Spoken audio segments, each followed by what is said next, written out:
संदेश खाली जा रही फैक्ट फाइंडिंग टीम को हिरासत में ले लिया गया है। ये इस वक्त की ताजा खबर पश्चिम बंगाल से आ रही है। हिरासत में संदेश खाली जा रहे समिति के सदस्य भोजरहाट में फैक्ट फाइंडिंग टीम को रोक दिया गया था। सिविल सोसाइटी की फैक्ट फाइंडिंग टीम को यहां पर रोका गया है। वो टीम जो कि संदेश खाली जाना चाहती थी, वहां की पीड़ितों से मुलाकात करना चाहती थी, उसे रोक दिया गया है। पश्चिम बंगाल पुलिस ने इस टीम को रास्ते में ही रोक दिया। मानवाधिकार उल्लंघन के आरोपों की जांच के लिए संदेश खाली जा रही civil society fact finding team को पुलिस ने 70 किलोमीटर दूर भोजरहाट में ही रोक लिया। टीम के सदस्यों ने इसका पुरजोर विरोध किया, लेकिन उनकी नहीं सुनी गई। हम संदेश खाली जा रहे हैं, रोक लिया है और हमारे बहाने सारी सड़क को रोका है, कहा है कि एम्बुलेंस क्रिटिकल पेशेंट्स है। हमने कहा हम किसी को तकलीफ नहीं देना चाहते, हम तो मदद करने, हम साइड में घास पे बैठे हैं। फैक्ट फाइंडिंग टीम के सदस्यों ने बताया कि उन्हें बिना किसी ठोस कारण के रोका गया, जिसके बाद सभी सदस्य धरने पर बैठ गए। हम इस विरोध में बैठे हुए हैं कि इन्होंने इलीगल इन्होंने हमारे अधिकारों का हनन किया है, इन्होंने कानून का उल्लंघन किया है। जो भी संविधान के तहत हमको अधिकार मिले हुए हैं बिल्कुल करेंगे। हम इनकी शिकायत मुख्यमंत्री से भी करेंगे, राज्यपाल से भी करेंगे, गृह मंत्री से भी करेंगे, प्रधानमंत्री से भी करेंगे। संदेश खाली जा रही civil society fact finding committee में पटना उच्च न्यायालय के पूर्व मुख्य न्यायाधीश एल नरसिम्हा रेड्डी, पूर्व IPS अधिकारी राजपाल सिंह, राष्ट्रीय महिला आयोग की पूर्व सदस्य चारूवली खन्ना, एडवोकेट OP व्यास, भावना बजाज और वरिष्ठ पत्रकार संजीव नायक शामिल हैं। कल ये टीम दक्षिण 24 परगना के दूसरे इलाकों में भी गई थी। इधर पश्चिम बंगाल सदन में नेता प्रतिपक्ष शुभेंदु अधिकारी ने सीएम ममता बनर्जी को लेकर कहा कि आप उन्हें दीदी बोलना छोड़ दीजिए। वहीं संदेश खाली हिंसा के आरोपी शाहजहां शेख को फांसी की मांग भी की। रिपोर्ट आती है। कैपिटल पनिशमेंट होना चाहिए Shahjahan. CBI NIA investigation should happen. They should take appropriate action as early as possible. The people of Sandesh Khali as well as the entire West Bengal are eagerly waiting for it. पश्चिम बंगाल के नेता प्रतिपक्ष शुभेंदु अधिकारी ने दिल्ली में ये बयान दिया। अधिकारी ने कहा कि संदेश खाली के हालात का जायजा लेने के बाद किसी का भी मन महिलाओं की पीड़ा सुनकर दहल उठेगा। शाहजहां शेख और उसके सहयोगियों के खिलाफ लोगों में गुस्सा सालों से है। उन्होंने कहा कि संदेश खाली के आरोपियों को ममता बनर्जी संरक्षण देती रही। दिल्ली की JNU में शुभेंदु ने पश्चिम बंगाल में राजनीतिक हिंसा पर एक पैनल डिस्कशन में कहा कि ममता को दीदी बोलना छोड़ दें। शुभेंदु ने ममता बनर्जी को क्रूर महिला बताया। उनको दीदी बोलना छोड़ दीजिए आप। ये बुआ भतीजा का सरकार वो दीदी नहीं है। दीदी नाम का साथ एक ममत, एक ह्यूमैनिटेरियन आती है, लेकिन ममता बनर्जी का क्रूएलिटी, इतना क्रूएल लेडी, इतना क्रूएल। और संदेश खाली के लोगों ने शेख शाहजहां शिबू हाजरा के फार्म हाउस को खुद ही आग के हवाले कर दिया। दरअसल आरोप है कि शाहजहां के लोगों ने बुलडोजर चलाकर गांव वालों की जमीन हड़प ली। आपको दिखाते हैं संवाददाता रविशंकर दत्ता की ये रिपोर्ट। संदेश खाली के लोग शेख शाहजहां, शिबू हाजरा और उत्तम सरदार के ऊपर इस कदर नाराज थे कि उनका जो फार्म हाउस था उसको यहाँ पे तोड़फोड़ काट डाला। और ये तोड़फोड़ हाल ही में हुआ है। मैं अपना कैमरा वीडियो जर्नलिस्ट अभिजीत को कहूँगा दिखाने के लिए। देखिए यहाँ पे जो हुआ है, उनका एक घर था, यहाँ पे जला डाला। यहाँ पे आप देख सकते हैं ये जो घर है, इनको पूरा तोड़फोड़ यहाँ पे कर डाला। ये तोड़फोड़ का निशान अभी भी यहाँ पे है। कहा जा रहा है, गाँव वालों कह रहे हैं कि यहाँ पे जो था शिबू हाजरा का जो कर्मचारी थे उनका फार्म का, वो यहाँ पे रहते थे, इसको पूरा तोड़फोड़ कर दिया। इसका कारण ये है, मेरे सामने यहाँ पे जो ज़मीन है, ये ज़मीन पहले फार्मिंग का ज़मीन हुआ करता था, जहाँ पे आबादी थी, जहाँ पे खेती बाड़ी होती थी, लेकिन ज़बरदस्ती इसके ऊपर बुलडोज़र चला के ये ज़मीन को यहाँ पे उन्होंने हड़प लिया और उसके बाद इसको फिशरी में तब्दील कर लिया। यही पूरा संदेश खाली का स्टोरी है कि गांव के गांव यहाँ पे बंजर हो चुका है, क्योंकि ये नमकीन पानी है और इसको यहाँ पे फिशरी में तब्दील कर दिया गया। और TMC के विधायक सुकुमार महतो से TV9 संवाददाता रवि दत्ता ने खास बातचीत की। संदेश खाली के लोगों के PM मोदी के कार्यक्रम में जाने पर महतो ने क्या कहा। वो देश के PM हैं, सबको उनसे मिलना चाहिए। क्या है पूरी खबर, आपको इस रिपोर्ट में दिखाते हैं। तो बीजेपी एक प्लान कर रहा है, जो लोग संदेशखाली का पीड़ित लोग हैं उन लोगों को मोदी के पास लेके जाएंगे। तो यहाँ से अगर जो तृणमूल कर्मी है वो अगर मोदी के पास जाके कहता है, क्या ये तृणमूल के लिए फेस लॉस नहीं है कि जगह तृणमूल का है लेकिन मोदी के पास जाके आरोप करेंगे? मेरा देश भारतवर्ष, तो प्रधानमंत्री भारतवर्ष का हर नागरिक का अधिकार है भारतवर्ष से प्रधानमंत्री से बातचीत किया। ये जो सिलसिला चल रहा है आरोप का प्रत्यारोप का, मतलब एक इतना ग्रीवांसेस है लोगों में, तो सब ये कह रहे हैं कि शेख शाहजहां अभी तक क्यों अरेस्ट नहीं हो रहा है? क्या आपको लग रहा है कहाँ कम है? आप तो लाइव में हो, इतना लोग कोई शाहजहां शेख का नाम नहीं बोला, से उत्तम सरदार शिबू हाजरा का नाम बोला, बोले क्वेश्चन ही नहीं है। तो आरोप क्या है? शेख शाहजहां के खिलाफ आरोप नहीं है? कोई मानुष कोई लोग अभी तक नहीं बोला। हम तो डोर टू डोर मनुष्य के पास गया, लेकिन शाहजहां शेख के लिए कोई अभियोग अभी तक आपको लाइफ में नहीं आया। और यूपी की सियासत से जुड़ी अहम खबर है, बीजेपी में शामिल हो गए हैं बीएसपी के सांसद रितेश पांडे। ब्रजेश पाठक की मौजूदगी में उन्होंने बीजेपी का दामन थामा।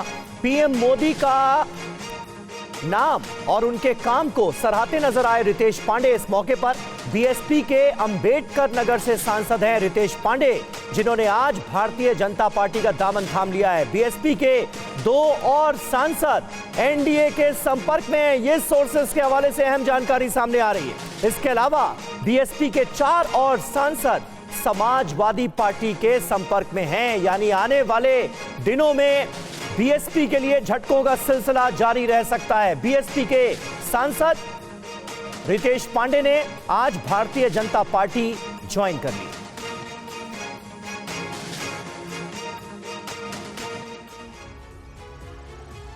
और वहीं बीजेपी में शामिल होने के बाद क्या कहा गया रितेश पांडे की तरफ से, यह भी आपको बता दें।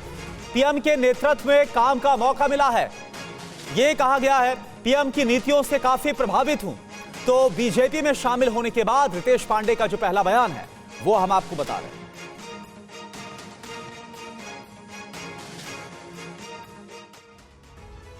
खास तौर से मैं देश के यशस्वी प्रधानमंत्री आदरणीय श्री नरेंद्र मोदी जी के विजन को देखते हुए जो विकसित भारत की एक कल्पना है, उसमें अपना सहयोग देने के लिए इस बड़े मिशन के साथ भारतीय जनता पार्टी के साथ जुड़ करके और उनके नेतृत्व में काम करने के लिए आगे आया हूं। लोकसभा के अंतर्गत भी मैंने निरंतर पाया कि विपक्ष का रहने के बाद भी हमारी हर एक निवेदनों को स्वीकार किया गया, चाहे वो अयोध्या से लेकर के बनारस तक 4 लेन की बात रही हो, और चाहे वो अंबेडकर नगर में रिंग रोड बनाने की बात रही हो। हमारे क्षेत्र को विकसित करने में कोई कसर नहीं छोड़ी गई है। मैं इसी के साथ साथ आदरणीय नड्डा जी का भी धन्यवाद देना चाहता हूं। और रितेश पांडे का बीजेपी में शामिल होना बीजेपी के लिए कितना मददगार साबित होगा, ये रिपोर्ट आपको दिखाते हैं। रितेश पांडे उत्तर प्रदेश के अंबेडकर नगर लोकसभा सीट से सांसद हैं। 2019 का चुनाव बीएसपी की टिकट पर लड़े थे। अपने पहले ही चुनाव में धमाकेदार जीत हासिल की थी।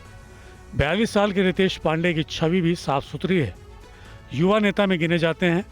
रितेश पांडे के पिता राकेश पांडे भी बीएसपी से सांसद रहे हैं, लेकिन राकेश पांडे अब समाजवादी पार्टी से विधायक हैं। ऐसे में रितेश को राजनीति विरासत में मिली है।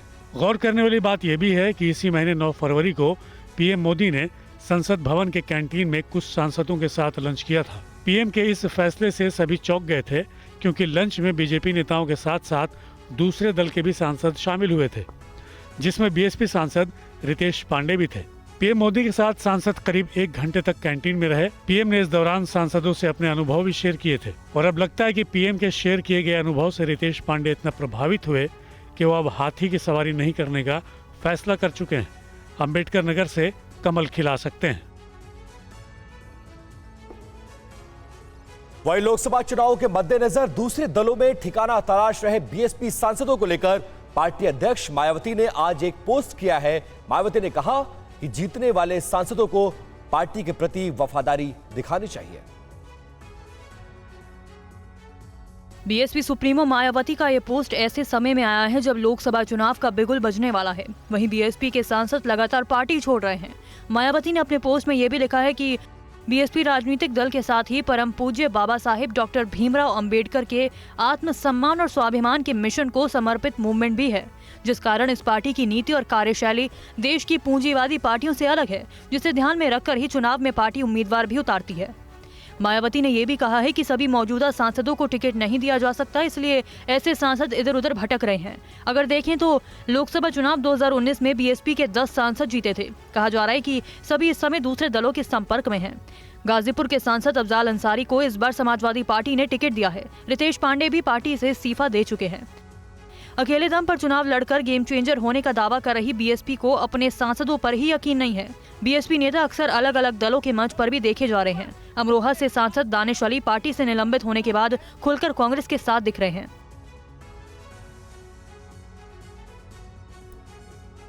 और इस वक्त एक अहम खबर आ रही है। यूपी के कौशाम्बी की पटाखा फैक्ट्री में ब्लास्ट हो गया है। ब्लास्ट के बाद पटाखा फैक्ट्री में भीषण आग लग गई है। कौशाम्बी से इस वक्त की ये एक अहम खबर आ रही है, जो हमारे पास सूचना मिल रही है उसके मुताबिक कई लोग धमाके में घायल हुए हैं। पटाखा फैक्ट्री में राहत और बचाव का काम शुरू हो गया है। तस्वीरें आप देख सकते हैं। कौशाम्बी की ये पटाखा फैक्ट्री थी जिसमें जबरदस्त ब्लास्ट हुआ है। ये बड़ा हादसा है। कई लोगों के घायल होने की खबर भी सामने आ रही है। जो जानकारी है उसके मुताबिक रेस्क्यू टीम राहत और बचाव के लिए इस वक्त मौके पर पहुंच चुकी है। तस्वीरें आपके सामने।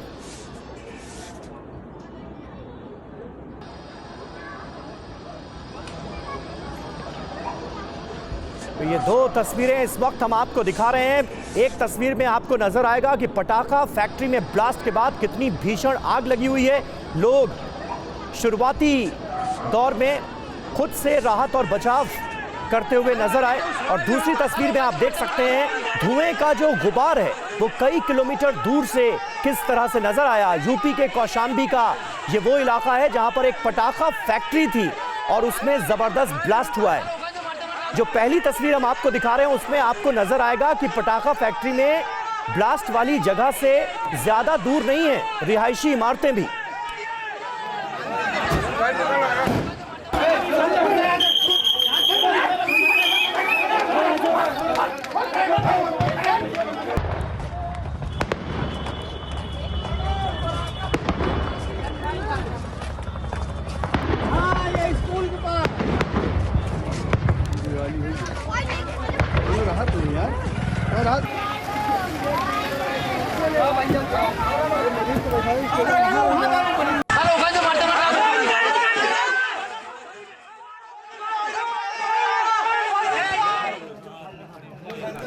और प्रीति श्रीवास्तव इस वक्त हमारी संवाददाता हमारे साथ जुड़ चुकी हैं। प्रीति, इस वक्त तस्वीरें हम देख रहे हैं, बड़ी चिंताजनक तस्वीरें सामने आ रही हैं, गंभीर हालात नजर आ रहे हैं। पटाखा फैक्ट्री में ब्लास्ट हुआ है, कई लोगों के झुलसने की खबर है, क्या अपडेट है? जी बिल्कुल, मैं बता दूं कि कौशाम्बी में ये जो हादसा है कौशाम्बी में हुआ है, जिसे पटाखा फैक्ट्री में ब्लास्ट हुआ है, अचानक से ब्लास्ट हुआ। उसके बाद 15 से 20 लोग अभी भी जो फैक्ट्री के अंदर है वो फंसे हुए हैं, और जिसमें से अभी तक जो अपडेट है वो 3 लोगों को बाहर निकाल लिया गया है। लेकिन 3 जिन लोगों को बाहर निकाला गया उन सभी की हालत गंभीर बनी है, उनको अस्पताल पहुंचाया जा रहा है। साथ ही जो स्थानीय लोग हैं और पुलिस प्रशासन के जो लोग हैं वो राहत कार्य जो है वो कर रहे हैं और मदद करने की कोशिश वहाँ पे की जा रही है। जो स्थानीय लोग हैं वो भी कर रहे हैं। लेकिन इसमें जो सबसे चिंताजनक बात है वो ये है कि इससे ये जो पटाखा फैक्ट्री है उससे कुछ ही दूरी पर रिहायशी एरिया है, वहाँ पे इलाका है, वहाँ पे काफी लोग हैं, आबादी वाला एरिया है।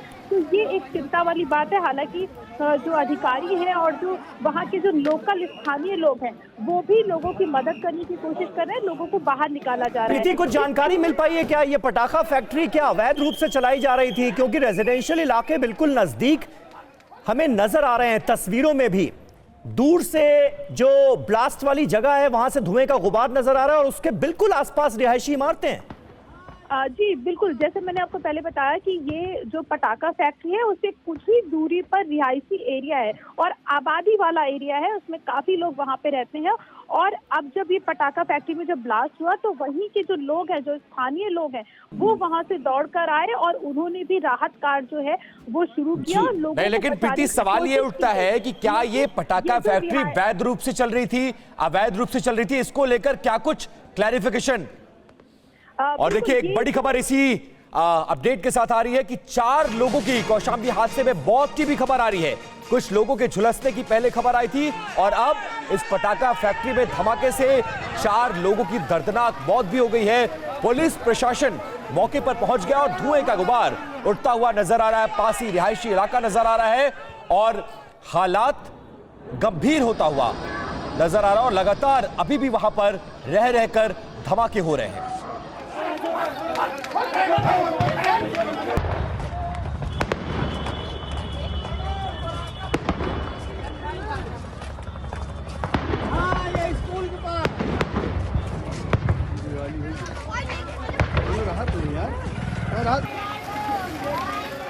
और देखिए धमाके, और हम लोग ये भी अपडेट आ रही है कि 4 लोगों की मौत हो गई, लेकिन सवाल ये उठ रहा है, क्या ये पटाखा फैक्ट्री वैध रूप से चल रही थी, अवैध रूप से चल रही थी? इसको लेकर शासन और प्रशासन का अपनी तरफ से रिएक्शन क्या आया है अभी तक?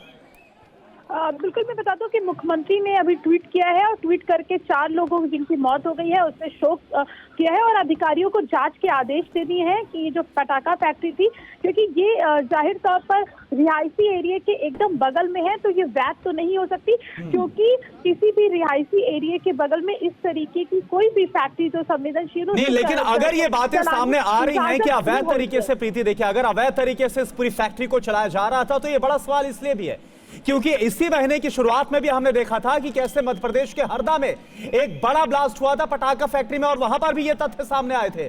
तो सवाल ये उठता है कि क्या वहां पर जो हुआ उसके बाद यहां पर शासन प्रशासन ने कोई सबक नहीं सीखा?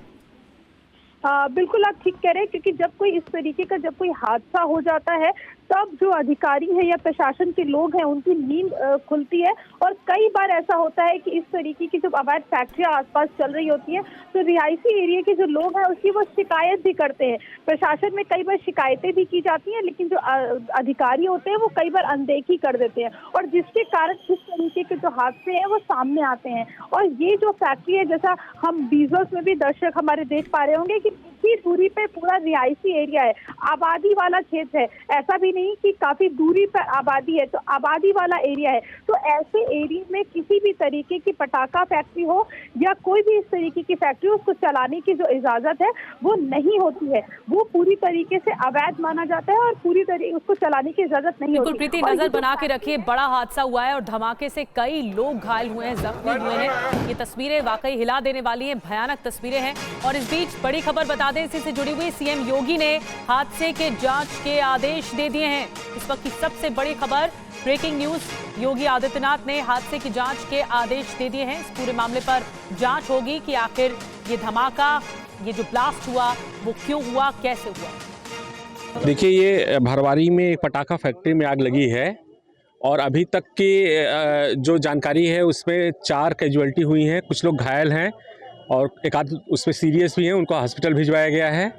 यहाँ जो ये पटाखा फैक्ट्री है रिहायशी इलाके से काफ़ी बाहर है, आप देख रहे होंगे, अलग है, इसलिए किसी रिहायशी उसका नहीं, लेकिन जो लोग यहाँ अंदर काम कर रहे थे उन्हीं की कैजुअल्टी हुई है। फिलहाल हम लोग अभी रेस्क्यू कर रहे हैं और जैसा अपडेट रहेगा आपको बताएंगे। चलिए आगे बढ़ते हैं, खबर गुजरात से, जहां पर गुजरात के जामनगर में रैली करेंगे प्रधानमंत्री नरेंद्र मोदी। गुजरात को 52,250 करोड़ रुपयों की इस दौरान सौगात भी देंगे पीएम। वर्चुअल माध्यम से कल्याणी एम्स का पीएम करेंगे उद्घाटन। अपने 2 दिवसीय दौरे पर गुजरात में मौजूद हैं प्रधानमंत्री नरेंद्र मोदी। बेट द्वारकाधीश मंदिर में पीएम मोदी परम भक्त नजर आए। शीश पर पूजा की सामग्री, मन में विरासत और संस्कृति को संजोने का विश्वास लिए पीएम मोदी ने सुबह पूजा अर्चना की। प्रधानमंत्री काफी देर तक मंदिर परिसर में रहे। मान्यता है कि द्वारका का बेट मंदिर ही भगवान श्री कृष्ण का घर था और यहीं पर भगवान श्री कृष्ण की परम मित्र सुदामा से भेंट हुई थी। इस मंदिर में भगवान श्री कृष्ण और सुदामा की प्रतिमाओं की पूजा होती है। ऐसी मान्यता है कि द्वारका यात्रा का पूरा फल तभी मिलता है जब श्रद्धालु बेट द्वारका मंदिर जाते हैं। पीएम मोदी ने आज द्वारका आने वाले श्रद्धालुओं को बड़ी सौगात दी। उन्होंने ओखा मुख्य भूमि को बेट द्वारका द्वीप से जोड़ने वाले पुल सुदर्शन सेतु का लोकार्पण किया। लगभग 980 करोड़ रुपए की लागत से बने इस केबल पुल की लंबाई 2.32 किलोमीटर है, जो देश में सबसे लंबा है। इस पुल में खास तौर से भगवत गीता के श्लोकों और भगवान श्री कृष्ण के चरित्र से सजा संवारा गया है।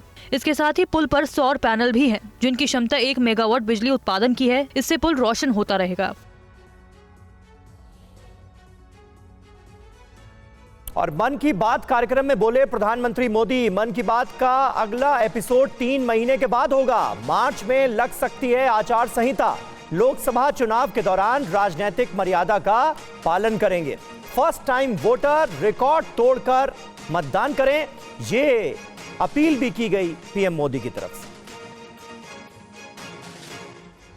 देश में लोकसभा चुनाव का माहौल है और जैसा कि पिछली बार हुआ था, संभावना है कि मार्च के महीने में आचार संहिता भी लग जाएगी। ये मन की बात की बहुत बड़ी सफलता है कि बीते 110 एपिसोड में हमने इसे सरकार की परछाई से भी दूर रखा है। मुझे इस बात की खुशी है कि कुछ दिन पहले ही चुनाव आयोग ने एक और अभियान की शुरुआत की है, मेरा पहला वोट देश के लिए। इसके जरिए विशेष रूप से फर्स्ट टाइम वोटर्स से अधिक संख्या में मतदान करने का आग्रह किया गया है। भारत को जोश और ऊर्जा से भरी अपनी युवा शक्ति पर गर्व है। अब जब आपसे मन की बात में संवाद होगा तो वो मन की बात का 111वां एपिसोड होगा। और चलिए, मैं एक क्लास में गया एक दिन, मैंने बच्चों से पूछा, हाँ भाई प्राइवेट स्कूल से नाम कटा कटा के कौन आया है? 6-7 बच्चे खड़े हो गए। मैंने एक बच्चे से पूछा, आप कौन से स्कूल में पढ़ा करते थे पहले? बोला सेंट कोलंबस में। आइए खबरों में आगे बढ़ते हैं। राहुल गांधी की भारत जोड़ो न्याय यात्रा आज यूपी से राजस्थान पहुंच जाएगी। उससे पहले अलीगढ़ में न्याय यात्रा के दौरान राहुल गांधी ने केंद्र सरकार पर जमकर निशाना साधा। ओबीसी, महंगाई और बेरोजगारी के मुद्दे पर सरकार को घेरा। राहुल गांधी की भारत जोड़ो न्याय यात्रा यूपी बुलंदशहर से शुरू होकर अलीगढ़ पहुंची। राहुल गांधी की न्याय यात्रा में प्रियंका गांधी भी मौजूद थी। कांग्रेस कार्यकर्ताओं ने राहुल और प्रियंका का जोरदार स्वागत किया। राहुल गांधी ने अलीगढ़ में केंद्र सरकार पर जोरदार हमला किया। ओबीसी का मुद्दा उठाकर मोदी सरकार पर निशाना साधा।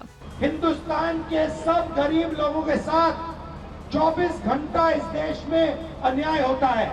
किसान के खिलाफ अन्याय होता है, छोटे दुकानदार के खिलाफ अन्याय होता है, युवाओं के खिलाफ अन्याय होता है, सड़कों पे माताओं बहनों के खिलाफ अन्याय होता है।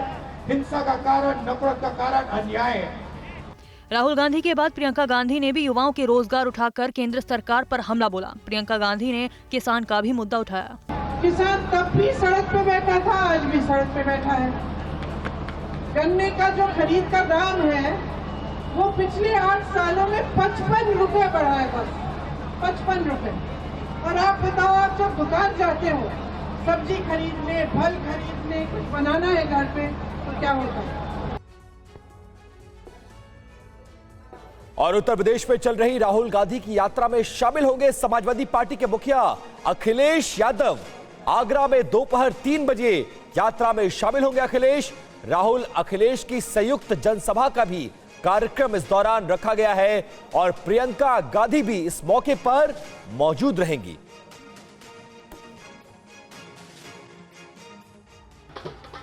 राहुल गांधी की न्याय यात्रा को सहयोगी दलों से 7 का लंबा इंतजार था। राहुल अपनी न्याय यात्रा को लेकर पश्चिम बंगाल पहुंचे तो ममता बनर्जी ने झटका दे दिया, राहुल की यात्रा से दूरी बना ली। राहुल की यात्रा बंगाल से बिहार पहुंची तो नीतीश कुमार ने पाला बदल लिया। बिहार से जब राहुल उत्तर प्रदेश के लिए रवाना हुए तो इस बात की गारंटी नहीं थी कि अखिलेश यादव राहुल की यात्रा में हिस्सा लेंगे। लेकिन अब इंडिया गठबंधन में शामिल दलों के बीच धुंध के बादल छटने लगे हैं। कांग्रेस की समाजवादी पार्टी के साथ आम आदमी पार्टी से भी बात बनने लगी है। ऐसे में राहुल गांधी की भारत जोड़ो न्याय यात्रा आज आगरा पहुंचने वाली है, जिसमें समाजवादी पार्टी के अखिलेश यादव भी शामिल होंगे। राहुल, अखिलेश और प्रियंका की रोड शो के बाद एक संयुक्त सभा भी होगी। राहुल की यात्रा में आज बीएसपी सांसद श्याम सिंह यादव भी शामिल हो सकते हैं। अगर देखें तो करीब 7 साल बाद यूपी के 2 लड़के अखिलेश यादव और राहुल गांधी एक बार फिर से एक मंच पर नजर आएंगे। इससे पहले साल 2017 के विधानसभा चुनाव में कांग्रेस और समाजवादी पार्टी ने मिलकर चुनाव लड़ा था, लेकिन ताकत नहीं दिखा पाए थे। समाजवादी पार्टी के अध्यक्ष राहुल गांधी की न्याय यात्रा में आज करीब दोपहर 3 बजे शामिल होंगे।